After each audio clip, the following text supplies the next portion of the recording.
My name is Emery. Not a name you hear every day, I know, but I've always liked how it sounds. Simple, solid, quiet. Kind of like me. For the past 4 years, I've lived in a town where no one knows my name. I don't mean that metaphorically. I moved across the country, legally changed my last name, and took a job fixing antique furniture in a warehouse that smells like pine and varnish. I told myself I was done with the past. I told myself that silence was safer than justice, and that some betrayals don't deserve a comeback, just a clean escape. But 2 weeks ago, I walked into a high school auditorium in Montana, and her face changed forever. Let me explain. For years earlier, my wife, Camille, told me she needed space, that she was feeling unseen. That word stuck with me. Unseen. I was working 60-hour weeks managing a struggling hardware store. We were just trying to get through our mortgage. Meanwhile, she was rekindling poetry nights with her old college friend, a man named Travis. Yeah, Travis. He wore suede shoes and always smelled like imported tea. I never liked him, but I trusted her. Until one night, I'll never forget it. I came home early from a supplier meeting, and the back door was open. My son Jonah's science project was still on the kitchen table. There were 2 wine glasses, one lipstick smudged, one not. The wine was from our anniversary stash. I didn't say a word that night. I didn't flip a table or demand answers. I just waited for hours until Camille walked in, looking startled that I was there. Her mascara was smudged. Her excuse was clumsy. My silence. That was my answer. That weekend I left. But here's what I never expected.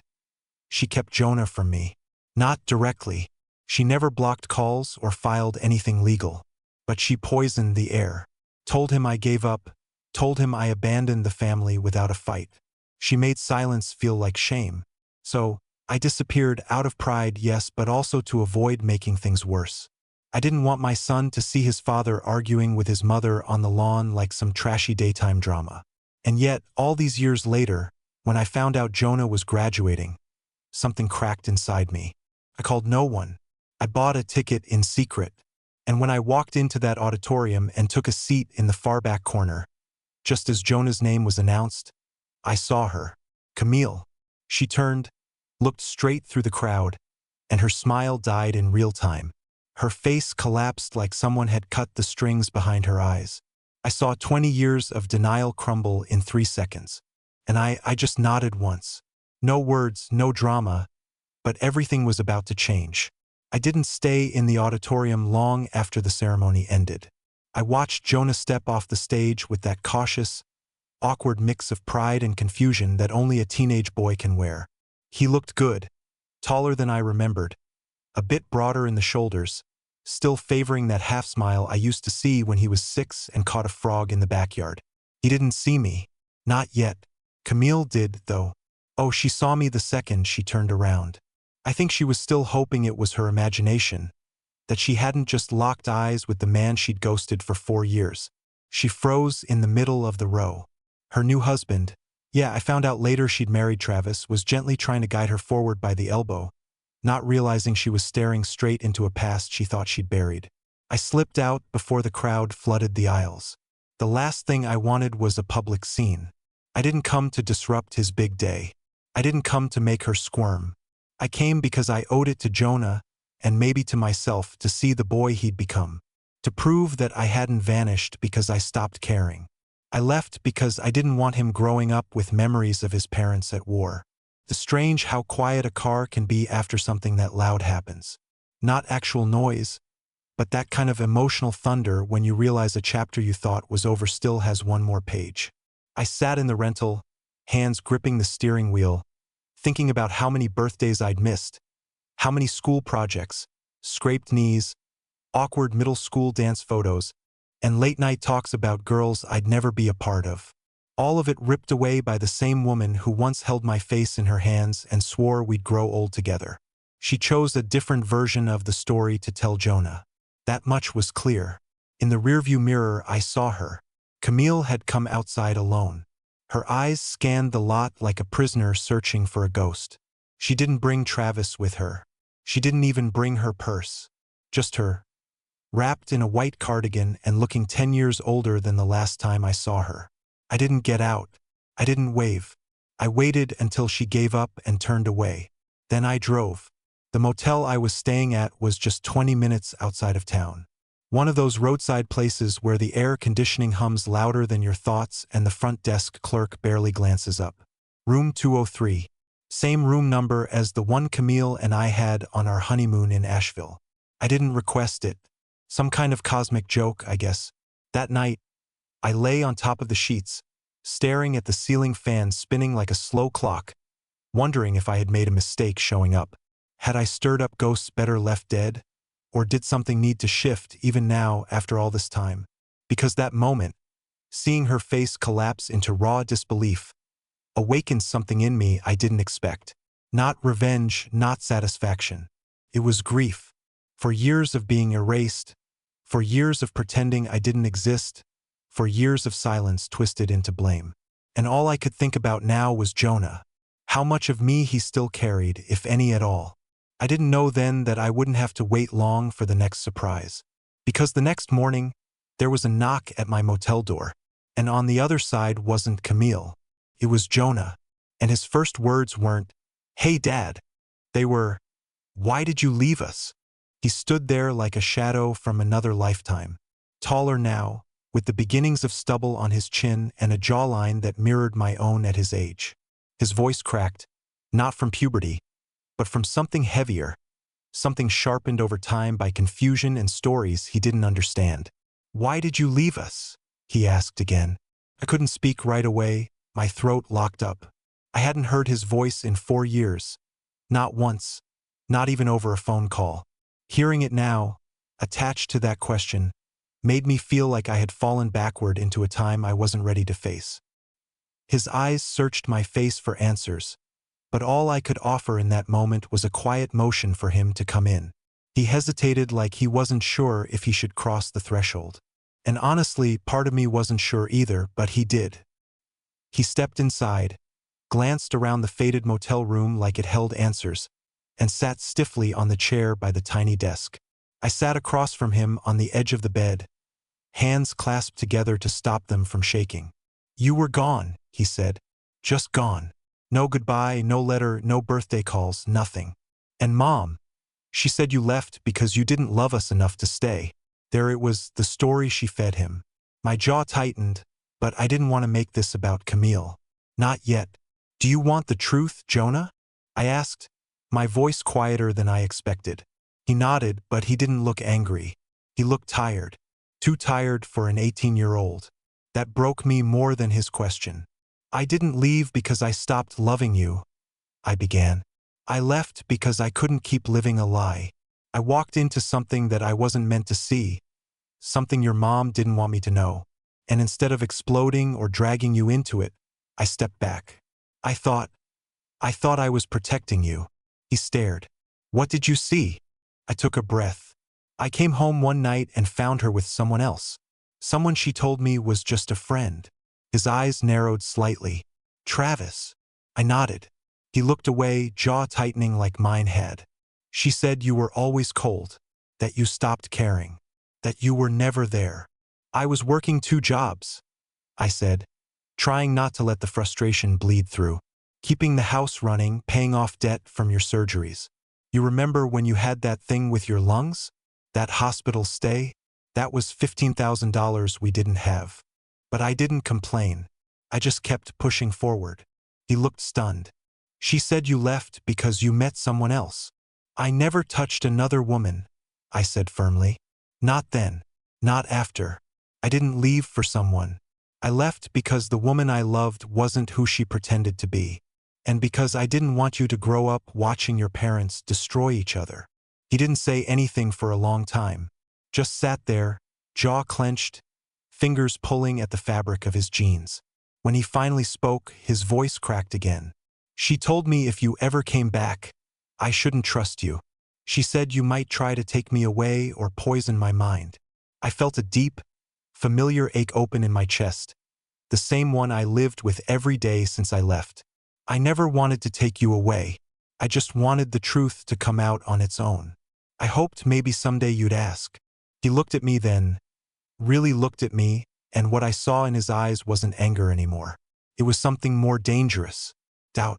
Doubt about everything he had been told about the person he thought he knew. I have questions, he said quietly. A lot of them. I've got time, I said. And we sat there, two people trying to rebuild something that should have never been broken. I told him everything slowly, carefully. I didn't trash Camille. I told the truth. I told him about the wine glasses, the missed dinners, the late nights she said were school events but never were. I told him about the moment I realized that love doesn't always end in screams.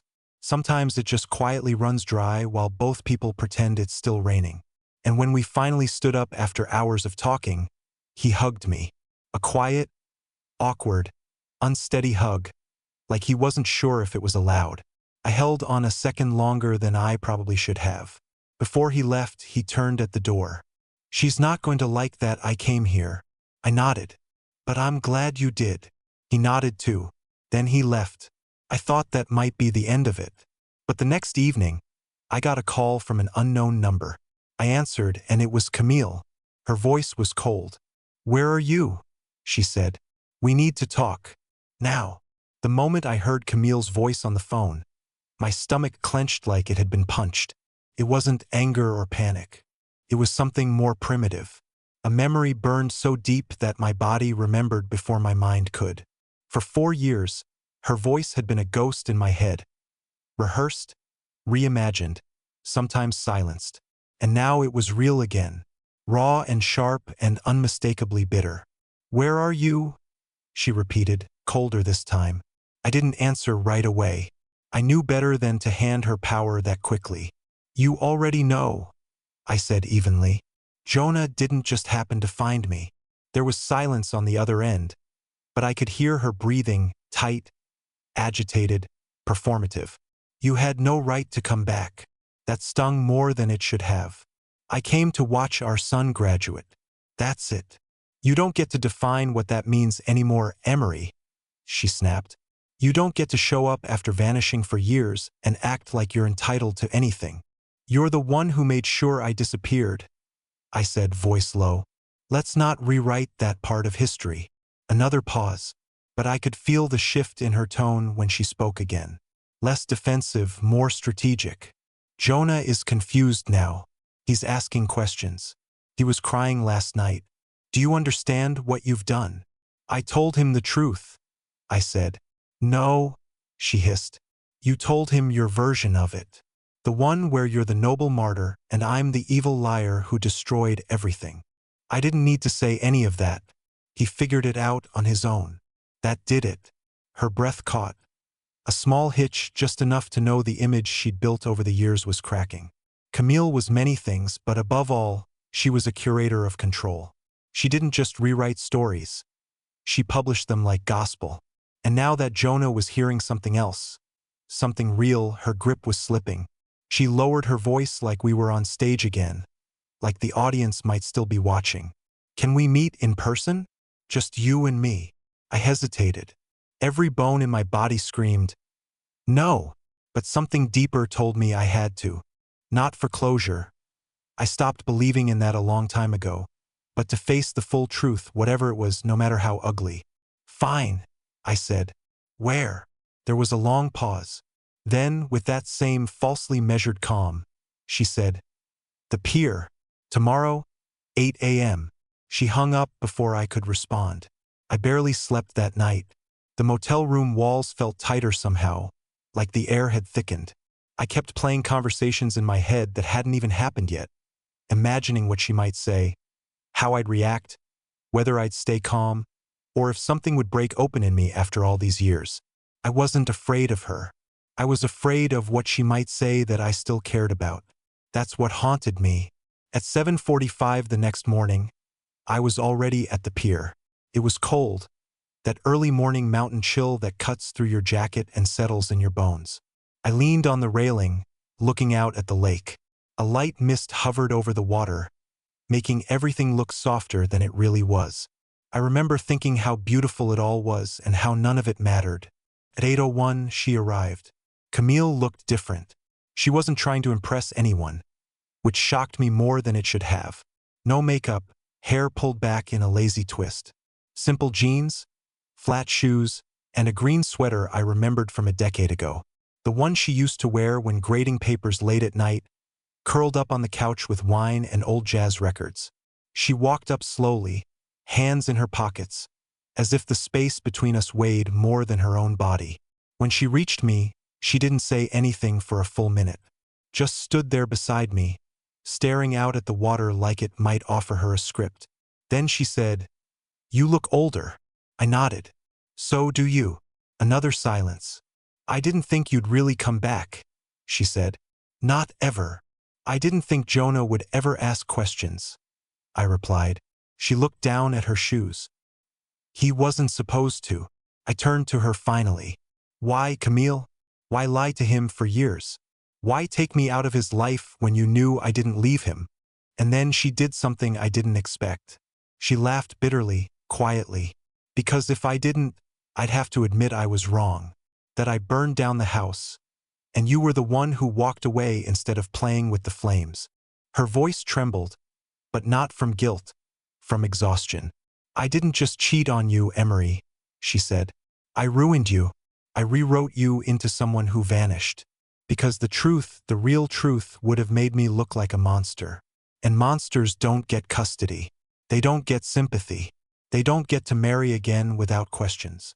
That confession felt like a punch I didn't see coming. "So you knew," I said, almost choking on the realization.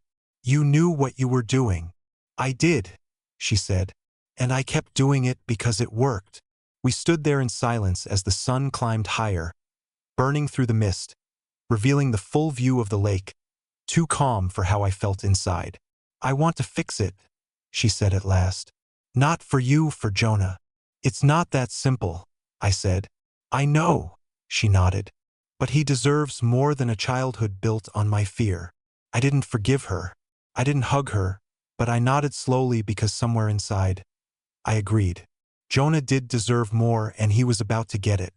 Because what Camille didn't know, not yet, was that Jonah had reached out to my mother the night before, and she had told him something Camille never expected to come to light. The real reason I left wasn't just about the affair. It was about the second betrayal. The one Camille thought would stay buried forever. I drove straight from the pier to the motel. But I didn't go inside. I sat in the car with the windows cracked open, staring at nothing while the morning sun warmed the windshield and my mind tried to process what Camille had just confessed. She had admitted it. She rewrote me into a villain. Not by accident, not out of fear, but because it was easier than facing what she had done. The marriage, the affair, the silence, all of it was carefully, deliberately turned into a weapon. And I had been the one bleeding quietly in the background while she smiled through PDA meetings and wine tastings. But that wasn't the part that rattled me most. It was what my mother told Jonah the night before. When I finally went inside, I saw that I had 2 missed calls, both from Jonah. No voicemails, just calls. I called him back immediately. He answered on the second ring, his voice quiet but alert. "Dad," he said, still getting used to saying the word again. "Is everything okay?" I asked. He hesitated. "Can you come over to Camille's?" "No," he said quickly. "I'm not there. I'm at Grandma's." My mother lived an hour outside of town on the edge of a quiet county road where cell service flickered in and out and deer wandered across her lawn like they owned the place. I hadn't been back there in 4 years. Not since the night I packed up my truck and left everything behind, including her tearful questions that I couldn't answer back then.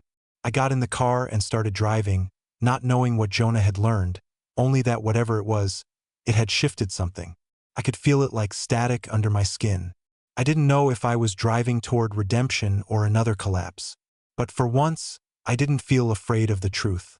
When I pulled into the gravel driveway, I saw Jonah sitting on the porch swing. His posture was different, stiff, guarded, like he'd just had a conversation that aged him 10 years. My mom came out behind him, drying her hands with a towel. Her eyes met mine, and I could see she'd been crying. "Hey," Jonah said as I walked up the steps. "We talked." "Yeah," I said, my voice gravelly. "I figured." We went inside. My mom made tea like she always did when something heavy hung in the air. We sat at the kitchen table, the same one where Camille and I once cut Jonah's birthday cake with pirate candles and frosting-stained napkins. The same table where I told my mom I was getting married. And now, apparently, the table where secrets waited to breathe. Jonah didn't waste time. "Did you know," he began, eyes locked on mine, "that Camille tried to have you arrested?" The words didn't register at first. I blinked. "What?" He glanced at my mother, who looked ashamed. "The week after you left, she came here. Said you'd taken money from a joint account. Claimed you threatened her. She was going to file a report. Domestic intimidation. But Grandma told her if she did that, she'd go public with what she knew." I turned to my mom, heart thudding. "What did you know?" She didn't flinch. "The second man, Emery, not Travis." I stared at her. "There was someone else." She nodded slowly. "You were always too trusting. You didn't want to see it. But a few weeks before you left, I came by to drop off a book Jonah left at my place. Camille didn't know I was coming. I saw her with someone else. Not Travis. This guy was in a police uniform. He kissed her in your driveway. She laughed like nothing mattered. She saw me and didn't even care." My stomach turned. "A cop." It all started falling into place. The favor she mentioned getting from someone in law enforcement. The way she brushed off traffic tickets and zoning disputes like they were jokes. At the time, I thought she was exaggerating. Camille had always had a talent for storytelling. I never imagined her sleeping with someone in uniform behind my back. Jonah's voice broke my thoughts. "She was going to ruin your life, Dad." Grandma stopped her. Said she'd go to the school board. Said she had pictures. I looked at my mother, stunned. "Pictures?" "I didn't want to use them," she said, eyes welling up. "I never wanted Jonah to see his mother that way. But when she showed up here, ready to call the cops and brand you a violent man, I had no choice. I told her to walk away from the lie and to never come back." I leaned back in my chair, breathing hard. The betrayal had layers I never knew existed. Not just the affair, not just the manipulation of Jonah, but a calculated attempt to paint me as dangerous, unstable, even criminal. She had built a whole narrative where I was the threat and she was the delicate survivor. And it almost worked. "Why didn't you tell me back then?" I asked. "I tried," my mom said quietly, "but you were gone before I could. And when I realized how deep she had buried everything, I thought maybe it was safer for you to stay gone." Jonah sat with his head in his hands. "She lied to everyone." I nodded. "But now you know." We didn't speak for a while after that. Just sat with the silence. But it wasn't the same kind of silence I had been living in for 4 years. This one had weight, purpose. It wasn't hollow. It was the sound of things finally being put back together, even if they were in different shapes than before. That night, I didn't go back to the motel. I stayed at my mom's house, slept in my old room with the faded posters still on the walls. The bed creaked in the same places. The ceiling fan wobbled just like it used to, and for the first time in years, I felt like I had a place again. But the story wasn't done, because 2 days later, Camille showed up at the doorstep. And this time, she wasn't alone. It was a gray, overcast morning. One of those heavy sky days where the clouds hang so low it feels like the world is holding its breath. My mother was in the kitchen making breakfast when we heard the sound of a car pulling up the gravel driveway. A dark SUV, too new, too clean. Definitely not someone from the neighborhood. She looked out the window, her expression tightening the moment she saw who stepped out. "It's her," she said. "Camille." I set my coffee down. "Is she alone?" My mom looked again. "No." My stomach dropped before I even saw who it was. Something about the way she stood, still and oddly formal, like she wasn't here for a conversation, made my skin prickle.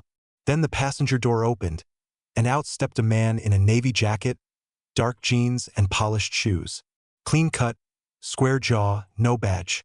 But I didn't need one to know who he was. That was the cop, not Travis. The other one, the one I never knew about until 2 days ago. The one my mother saw in the driveway 4 years back, kissing my wife like he owned the house I paid for.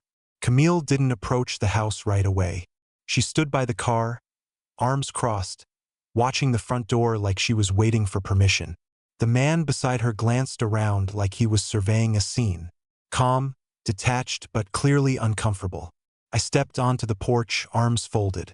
"You're not welcome here." Camille walked forward slowly as if each step was a decision. "We need to talk." "Then talk," I said. "Right here." She stopped at the bottom step. The man didn't follow. He lingered behind her like a shadow, hands in his jacket pockets, eyes bouncing between me and the porch swing. "This is Liam," she said. "You don't know him." "Now I do," I interrupted. "He's the one you thought you could keep hidden. Until now." Liam cleared his throat. "I didn't come here to cause trouble." I laughed. "Couldn't help it." "Didn't come to cause trouble?" "You were sleeping with my wife while I was still married to her. You stood in my driveway like you belonged there. I'd call that more than trouble." Camille winced. "We're not here to rehash that." "No," I said. "You're here because Jonah knows. Because your little kingdom of lies is falling apart and you're desperate to spin it again." She narrowed her eyes. "I came here to ask for something." I stepped down one stair, now just a few feet from her. "You've already taken everything. What could you possibly want?" Camille looked suddenly vulnerable, but it didn't move me like it once would have. Her voice softened, but it didn't shake. "Jonah is leaving for college in 2 months. I don't want him going with a poisoned view of who I am." I almost laughed again. "You poisoned that view yourself." I just told him the truth. "I made mistakes," she said. "But you made one too, walking away, not fighting. You left a vacuum and I filled it. You don't get to come back now and rewrite the ending." "I'm not rewriting anything," I said. "You wrote fiction for 4 years. I'm just tearing out the false pages." Liam finally stepped forward, his tone low and practiced. "Look, I didn't know all the details back then. Camille said you were separated. I never wanted to be in the middle of this." "Then maybe don't date married women," I shot back. He looked down, clearly regretting being dragged into this. I saw it all over his face. The man Camille thought she could replace me with had no interest in defending her. He wasn't loyal, he was just available. "I don't care about either of you," I said, turning back to Camille. "You lied to Jonah. You tried to have me arrested. And you spent 4 years pretending none of it happened. Now that he's asking questions, you show up here. What? To negotiate." "I want peace," she said. "You want control," I replied. "Same thing you've always wanted." There was a long pause. Then Camille did something I didn't expect. She stepped closer and handed me an envelope. "What's this?" "Something I should have given you 4 years ago." I opened it. Inside was a letter, handwritten, faded ink. It was from Camille's sister, written 2 weeks after I left town. In it, she admitted something that made my heart stall. Camille had planned to divorce me 6 months before the affair even started. She was already preparing the paperwork, talking to a lawyer behind my back. The affair wasn't spontaneous. It was calculated. She wanted to provoke a reaction, something explosive, something that would paint me as the unstable one. Her sister had tried to talk her out of it. The letter was her apology for staying silent. "She gave it to me to pass along," Camille said quietly. "I didn't. I wasn't ready to lose control of the story." I folded the letter and put it in my pocket. Too late for control. Camille looked up at me, eyes shimmering. "Do you hate me?" The question caught me off guard. Not because I hadn't asked myself that 1,000 times, but because she had never once asked it herself. "I don't hate you," I said. "I stopped trying to understand you." Jonah opened the front door then. He stood there, arms crossed like mine, his expression unreadable. "I heard everything," he said. Camille turned, startled. "I didn't know you were here." "I live here now," he said. That hit her hard. I saw it in her shoulders, in the way her breath caught. For a moment, the woman who always had an answer didn't know what to say. "Jonah," she said, "please don't shut me out." "You shut Dad out," he replied. "And me." He didn't yell. He didn't cry. He just closed the door behind him slowly and quietly, like a final period at the end of a sentence that had taken too long to finish. Camille didn't chase him. She looked back at me. "Goodbye, Emery." And then she walked away, Liam trailing behind her like a tired apology. I stood on the porch long after the SUV disappeared down the road. And for the first time in years, I felt like I had finally come home. It had been 3 days since Camille walked off the porch and drove away with Liam. 3 days since the envelope with her sister's confession ended the last thread she tried to pull. The air around the house was quieter now, not because things were over, but because they were finally out in the open. And that silence, it wasn't empty anymore. Jonah barely spoke that first night. He ate dinner with us in silence, pushing green beans around his plate, occasionally glancing up like he was mid-thought but afraid to give it form. He wasn't brooding, not like a moody teenager. It was something heavier, the kind of stillness that comes when everything you believed is cracked and you're trying to piece together what's left. I didn't press him. I knew better. When I was his age, my father vanished for 6 years. No call, no note, just gone. I remembered how it felt to question the past without a guide. How some answers, even when handed to you, feel like new wounds instead of closure. The next morning, Jonah knocked on my door. "Can we talk?" he asked. I sat up instantly. "Of course." He stepped in slowly, holding something in his hands. A piece of paper folded 4 times over, worn at the corners. "I wrote something," he said. "I don't know if I'll say it right if I try talking." "Okay," I said. "I'll listen." He sat on the edge of the bed and unfolded the page. I saw my name at the top, just Dad, written in big block letters. Then he read, "I've been angry for years. At you, at Mom, at myself. I believed a story that made my life feel simpler. That you left because you didn't love me enough to stay. That you vanished because something in you broke and you never looked back. But now I know it was the opposite. You stayed silent so I wouldn't be caught in the middle. You walked away so I wouldn't grow up watching 2 people rip each other apart. I still don't know how to process all of this. I don't hate Mom. I'm confused. I'm hurt, but I don't want to hate her. But I know now that what she gave me wasn't love. It was a version of love wrapped in fear. Fear of losing control. And what you gave me, even in your absence, was peace. You let me grow up without the noise. You sacrificed your presence so I could have stillness. And now I want to know you. Not the ghost. The man. My dad." When he finished reading, the silence between us was thunderous. Not uncomfortable, just full of emotion neither of us had the right words for. I reached over and took the letter from his hands. My fingers trembled. "You don't know what that means to me," I said. "I think I do," he replied, his voice soft but certain. "But there's something else." He took a breath. "I don't want to go back to her house." I nodded slowly. "You don't have to. I want to stay here until I leave for college. With you, with Grandma. I know I'm 18 and technically an adult, but I need this. I need to understand what life could have been if you'd stayed. I want to build that, even if it's late." That's when I broke. Not loudly, not dramatically, but a single tear slipped down my face. The kind that comes when you've held something in so long you forget what it feels like to let go. "I want that too," I said. We hugged, not like strangers finding each other, but like a father and son reclaiming something they never truly lost. The bond had always been there. It had just been buried under a mountain of lies. The next few days were a kind of healing I didn't think I'd ever experience. We cooked together. He helped me fix a broken step on the porch. We laughed about old memories he only half remembered. We even argued once over what movie to watch one night. And it felt real, normal, like something sacred wrapped in the ordinary.